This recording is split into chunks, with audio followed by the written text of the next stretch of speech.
Brian Smith, welcome to the conversation today. Thank you, John, for having me.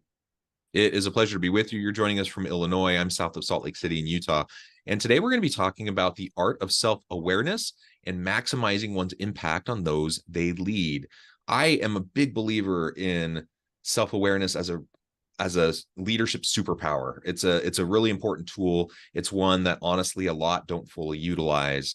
And if you want to better understand those around you, and if you want to have a great impact, it starts with yourself, and it starts with some self-reflection, self-awareness, and grounding yourself in your current context. So we're going to unpack all of that together today. As we get started, I wanted to share Brian's bio with everybody.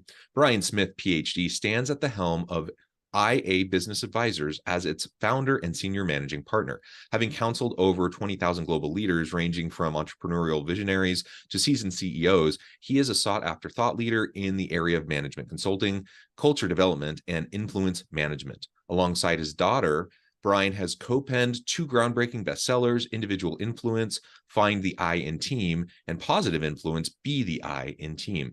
Now, Brian, is there anything else you would like to highlight by way of your own personal background or context before we dive on into the topic? Yeah, I mean, for context, we got to this place of trying to be influencers about influence itself through our work in management consulting, ERP integration, massive change in society from no computers to computers. This is where IA started with the integration of technology to the desktop, which has evolved to technology in our back pockets. And it's been so influential on humans, on our self-actualizing, self-understanding, and how we expound our influence outward from that. So I think what I'd like people to know is that that's where we came from, and that's what our mission is understanding influence individually and how it is part of who we are every single moment. Yeah, I love that. And influence really is the name of the game, right? Now, I don't like talking about influence in terms of manipulation. Sometimes people frame it that way, getting what you want, through pulling levers and kind of, tweaking, the situation that you might be in. But influence, certainly it can involve, interactions with other people. It does involve interactions with other people that gets you, towards a goal. But I think the best influence doesn't come through manipulation. It doesn't come through carrot and stick. It doesn't come through those sorts of things. It comes through your centeredness with yourself, understanding and empathy with those around you. And then the best influence is those who become committed to you through relationships of mutual accountability and trust, where they feel, perhaps inspired by you, but certainly a trust in you and a willingness to work out the hard things with you, right? Whether that's in a workplace setting, in a home setting, or whatever the case may be. And that's influence. That's when you make a huge impact on those around you. I've seen people who espouse influence, and then they have their 5 step process for essentially manipulating those around you to get what you want. That's not what we're talking about here, right? And that might get you something you want in the short term, but it's certainly not going to play out well for you in the long term, because relationships are built on trust, and they're built on repeat interactions with individuals. And so if you want to take advantage of somebody to get what you want, again, short-term gains, perhaps you might be able to get something, but in the long run, you're not going to be able to work with that person. They're not going to trust you, and your influence will wane, right? Yeah, that's right. Our mission isn't about manipulation. It's about understanding whatever area of influence you have, because whatever that area of influence you have is important. It's important if it's positive. It's important if it's negative. You may not understand that it's negative. You might have biases or things that get in the way of your own ability to understand. You might self-justify action. And part of that process is learning about yourself and coming to the realization that our influence began before we were born. And influence starts before we're born. When our parents found out that we were going to be born, we were changing lives. We were already altering how people lived, how people were doing things, and we hadn't even come into this world yet. And then through our lives, we do that. Our work is helping people understand first what that means to them within whatever area of influence they live in, where they're at today, and what brought you to that moment, unpacking that. And sometimes unpacking that can be really difficult. You might have to Hmm. go and talk to other people, counselors, psychologists, psychiatrists, but gathering that understanding, looking in the mirror, learning about self so that you can be your best self, but not in a selfish way. Yes, to be your best self sounds selfish, but if you are trying to be your best self so that you can influence everybody around you as that best self, for them to be their best selves also Yeah. is the foundation of what our work is about and what we try to do every day here. Yeah. So it's about self-actualization and maximizing your potential in reciprocal relationships with others around you, where you're trying to do the exact same thing for them. So you're trying to be your best self so that you can model, and be supportive of others and being their best selves, and that you can help them maximize their potential, and then together you can do great things. So again, like if we're talking about like a home relationship with two partners, and perhaps they have children, yeah, when you better understand yourself and self-actualize, you're going to be a far better partner in the workplace. You're going to be a far better team member. You're going to be a far better manager and leader when that happens. But it's hard, and there's a lot of reasons why it's hard, I think. But if we take a step back and just talk about the workplace for just a moment, one of the things I see is just the hectic pace of things getting in the way. So you have a lot of people who have good intentions, and they might fully recognize everything we're talking about. They're like, yep, nodding their head and saying, yep, that's important. I need to make sure that I'm journaling. I need to make sure that I'm meditating. I need to make sure that I'm doing this, that, and the other. And we can talk about some of those things here in just a minute. But then something gets in the way and they don't do it. What is that thing? Well, again, it varies by person, but one of the challenges I think just pervasive in society is just the busyness epidemic. Like people just running around like chickens with their heads cut off constantly, going from thing to thing to thing to thing. The pace is so constant that you don't have a chance to take a step back, to ground yourself, to reflect and see where you're at and better understand where you're coming from, and in some cases confront where you're coming from so that you can be in a better spot with those around you. Yeah, to slow down, you have to become more intentional. And to become more intentional, you have to be thoughtful about what it is that influences you through your day. And it's a tall order for many of us in today's society. There's so much coming at us, and there's so much distraction, and we create our own distraction Yeah. also. As I noted earlier about, we have access to data in our back pocket. Back in 2000, when I was writing my dissertation, technology-induced attention deficit disorder, this was long before we had Facebook. We didn't have Facebook. Mm-hmm. We didn't have Twitter. We didn't have any of that. We just had faster speeds of internet and AOL and Yeah. maybe messaging. And yet we were already seeing this distraction. We were already seeing this faster pace. We were seeing humans who didn't previously exhibit attention deficit disorder traits, starting to see it creep into the workplace, into the home space. Mm. And it's only accelerated. I mean, data comes at us now so fast that we're teaching ourselves to multitask, which is teaching ourselves to make massive mistakes. We're teaching ourselves to ignore things. We're also teaching ourselves to skip through life without really enjoying it to the fullest context that life really should be enjoyed. Mm-hmm. And so within the workplace, you see this all the time, as you pointed out, John. It's constant. Relationships wane. People aren't as communicative face to face.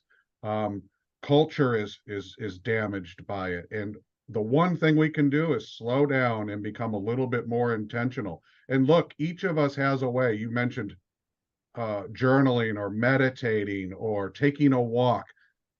Each of us has an area of influence that helps us to become mindful of self and to do better. You have to determine what works. We could Mhm. just give you some bullet points, but you just got to slow down and try one, try two, and you have to do it habitually for a while to see if it takes hold. Is it something that fits into your life, into your area of influence, and helps you to become more mindful, more intentional? And when you do, we know this, the 20,000 plus people that we've been dealing with here at IA are our test bed for this. And they all belong to organizations that I can tell you are amazingly successful from this practice, from slowing down, from being mindful, from self-actualizing.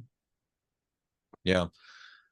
So as you were talking about speeding up and the pace, I was thinking about it's a dated reference, but there's this old Adam Sandler movie that came out, I don't know, a decade plus ago, called Click. And the whole premise of this was that he finds this magic remote control that allows him to fast forward through the parts of life that he doesn't like. So, he's really busy, he has all these different things. He feels like he's getting pressured at home, the quote unquote nagging wife, and he's not giving enough time at home and with his kids, and he's trying to do all this stuff at work. And so he gets this magical remote control, and now he can just like fast forward through all the stuff that's challenging, or that is just annoying, or even the parts where he just feels like he's stretched too thin in different directions, and he can just skip through it and then all of a sudden find himself on the other end and just spend the time with his family and just do the things that he really wants to do. And of course, all of a sudden, as the movie progresses, the plot here is that it starts to get away from him, and all of a sudden he doesn't have control over it anymore, and he's fast forwarding through his whole life, and all of a sudden he finds himself in his old age, on his deathbed, and with all the regret that comes from that. Now, this is a silly story, it's a silly movie, but it's a good metaphor for how a lot of us walk through life, because we get so busy, and we just get caught up in what we think is so important but isn't. And before we know it, we've just fast forwarded through all the things that actually matter. And nobody wants to live with regret. Nobody wants to get to later stages of their life and wish they had done things differently. And, to an extent, it's unavoidable. We're all going to have things we wish we did differently. But to your point, if we slow down and we take the time to think about what we're doing, and recognizing that we don't have to do every single thing, we don't have to continually keep our foot on the pedal nonstop in order to be happy in life. And in fact, usually happiness comes in the slowing down, in the being present, in the process of that self-reflection and self-actualization. Yeah, one of the things that we like to teach people is, if you want to know how to do this, if you want to know how to actually activate that movie, think of it this way. Do you have any coulda, shoulda, woulda moments? I could have done this. I should have done this. I would have done this. And then slow down and think about those moments where you can apply that, and how you sped through it, if you would have slowed it down, you might have instead of could have, you would have instead of should have, or you did instead of would have. And those are opportunities for you to use self-reflection to contextualize moments where you're applying your own behaviors, your own challenges, your own areas of influence contextually for yourself, and learning from it. Mistakes are there for us to learn from, not to regret. We should be learning from them. They are opportunities that we should take advantage of.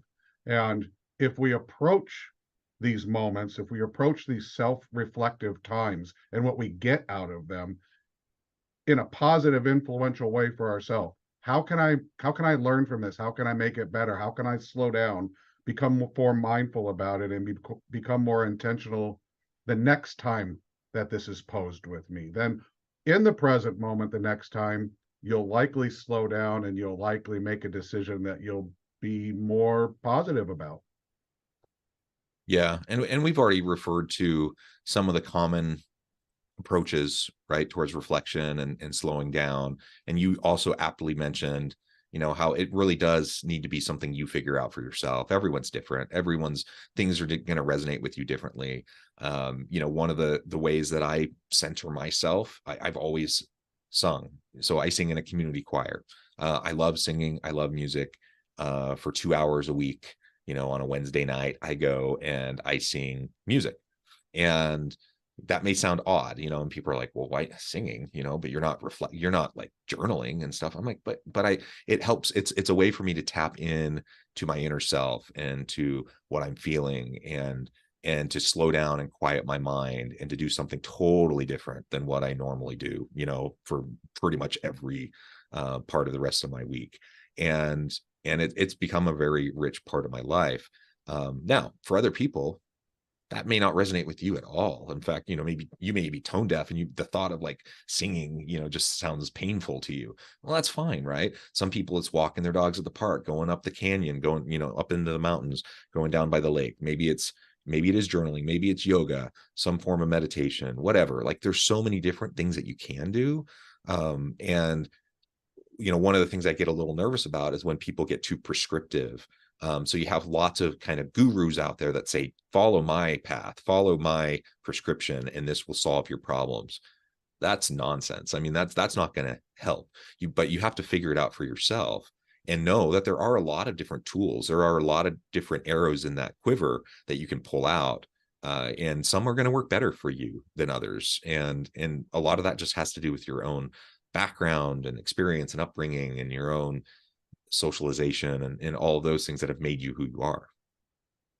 Yeah, and if you struggle with finding an outlet for this, ask somebody you trust, how do you slow down? What do you do that brings you contentment? How is it that you can, you like to meditate? Is there anything else that gives you that same feeling? For me, it's mowing lawns. Yeah. I can sit on a lawnmower and I don't think about work. I don't think about anything but right there in that moment, the satisfaction of it. And it refreshes me. Like you was singing, I come out of mowing lawns feeling refreshed. And it doesn't matter if I'm riding it or I'm pushing it. It's just the repetitive back and forth action of doing something that I enjoy. And each of us has some area of influence like that. But if you struggle with that, engage your social network, engage your area of influence to help you. That's what we're there for. That's what society is supposed to support each other, especially the societies that we build for ourselves, the friends, the family, the work environments. That's why we have them. And they're there for not just selfish reasons, but if they come to you for the same thing, you can return the favor. You can slow down, get in the moment, and help somebody else get through it also. Yeah. So as we are able to slow down, try, experiment, try some of these things out, figure out what works for you. You may decide, yoga, or like traditional, meditation, kind of, as you conjure a picture in your mind of what meditation looks like, you may think that those things aren't going to, resonate with you. Great, fine. But, try things and experiment a little bit. And then if it doesn't seem to be working, move on to something else. Like you said, talk to other people, get input, get insights. But as you do it, you'll get more comfortable with it. You'll get more into the habit of doing it on a regular basis, so that when the hecticness of life, the messiness of life continues to come at you, it's in those moments where the dilemmas are being thrown at you and you're dealing with all the challenges that you need it the most, that you need to be able to take a step back. And in our last few minutes, let's talk just a little bit more now about, assuming that we've recognized the importance of this, assuming that we've actually taken the time to do the experimentation to better understand how we can center ourselves and practice self-evaluation, self-reflection in meaningful ways. How do we then translate that into positive influence through meaningful, healthy relationships with those around us? Well, I think once you've recognized, as you said, yourself, and you've gotten to that point where you can slow down, you can be mindful of self, you can be intentional, you can start to identify around you how your influence is influencing others. You can see if it's positive, you can see if it's negative, and if you're being mindful, then you can start to engage with improving behavior if it needs to be improved, using your influence to help others have positive influence, and you'll know if it's positive. If it makes you feel good and other people feel good, then it's positive. If there's drama, if it creates any kind of negativity with yourself, or if there's a ripple effect and you see somebody else struggling because of something you're doing, then there's a gap there. And it might be lack of context. It might be not great communication. It might be misinformation. It might be assumptions that are happening because of body language or words that are being used. And when we slow down, we can recognize these things. Sometimes we go into a conversation and our body language doesn't match the context of what we're trying to do. So the takeaway is different. And if you don't ask, why did you have a different takeaway than what I was intending? And if they share with you why they had that takeaway, you can improve. You can engage in that. You can learn why people interpret things the way they do. You can learn about how your influence is going outward. And if you share the same things, if your takeaway from somebody is always negative, and their intention isn't to be negative, share that with them. Hey, John, every time we talk, I come away feeling insecure. Your tone is, to me, your tone is this. And you might say, wow, I never realized that I had that tone, or that my body language exhibited that. And when we engage this way with the people in our areas of influence, we grow together. And that creates positive influence. That creates ripple effects that can be positive, because it teaches people how to do the same thing over and over again. And the farther away from us that is practiced, the farther our positive influence can get. Yeah. So if you were to make a recommendation, like the best, like 2 things that anyone listening today should do to get started on this process, what would those be? Well, the first for us is obviously slow down, look in the mirror, and ask yourself, what moments in my area of influence, at home, at work, with my friends, do I recognize some kind of negative influence? Do I have a short temper? Is it my tone of voice? Do I struggle with communication? And just slow down and think about those moments, and think about anybody involved in those moments. That would be the first thing. And then secondly, ask, how can I do better with that? How can I improve my body language? How can I improve how I speak? How can I improve my relationship with that person at work that there seems to always be drama? And engage with them and ask them, and do it objectively without judgment. If you do that, that first step will lead to a second step and a third step. And if you continue to practice that over and over again, you'll notice positivity creeping back into your areas of influence. You will notice that you become more mindful. Sometimes it'll go from that one product or that one issue and just keep moving outward, and just keep practicing it one step at a time. Yeah, very well said. Brian, this has just been a pleasure. The time has flown by. I need to let you go here in just a minute, but before we wrap things up for today, I just wanted to give you a chance to share with the audience how they can connect with you, find out more about your work, your team, and then give us a final word on the topic for today. So to connect with us, it's the best place is our website, iabusinessadvisors.com. We have a publication page where you can learn about our book series. You can learn about all the blogs, podcasts, everything that we're involved in on influence topics. And we're on social media. We're on LinkedIn, Your Biz Doctor. We're on X or Twitter, Your Biz Doctor. We're on Facebook, the I and Team series. And then my takeaway is, I don't care what you do, where you're at, what your current station is in life. You matter. You have influence. And you have a huge responsibility with that influence. Do what you can to be the most positive influence within that specific area of influence that you have. And if you don't feel like it's positive, slow down and find a way to improve it and make it positive. Yeah, well said. Brian, thank you so much. It's been a real pleasure. I encourage the audience to reach out, get connected, find out more about what Brian and his team can do for you. Check out all the wonderful resources. And as always, I hope everyone can stay healthy and safe, that you can find meaning and purpose at work each and every day. And I hope you all have a great